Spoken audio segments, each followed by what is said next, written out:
Kutch police અધિક્ષક સાગર Bagmare SP કચેરી ખાતેથી માહિતી આપતા જણાવ્યું હતું કે ગણેશનગર વિસ્તારમાં મકાનમાં ઘૂસી મહિલાને માર મારી રોકડ રકમ અને જ્યુપિટર સ્કૂટરની લૂંટ ચલાવવાના ચકચારી ગુનાનો ગાંધીધામ બી ડિવિઝન પોલીસે ભેદ ઉકેલી અત્યાર સુધી કુલ 9 આરોપીઓની ધરપકડ કરી છે।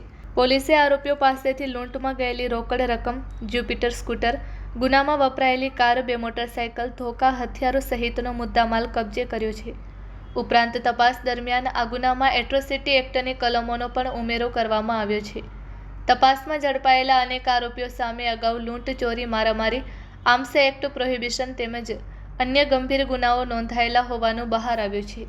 બાઇટ પૂર્વ કચ્છ પોલીસ અધિક્ષક સાગર બાગમાર। Report by Bharati Makhijani, Gandhidham. તારીખ 11/7ના બપોરના સમયમાં ગાંધીધામના ગણેશનગર વિસ્તારમાં એક બનાવ ધ્યાને આવેલ, જેમાં એક વ્યક્તિના ઘરે અમુક લોકો જઈને ત્યાં ઘરમાં તોડફોડ કરે અને તોડફોડ કર્યાની સાથે સાથે અમુક રોકડાની રકમ જે છે એ લૂંટી લેવામાં આવેલ અને વાહન પણ જે છે એ પણ લૂંટવામાં આવેલ।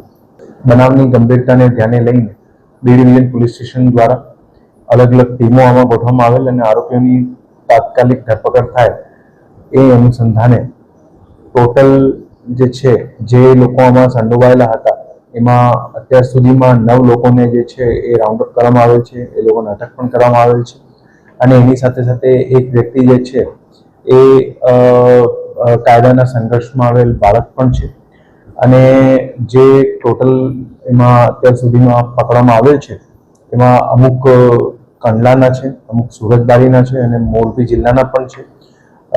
અમુક આરોપીઓનો ગુનાહિત ઇતિહાસ પણ ધ્યાને આવેલ છે।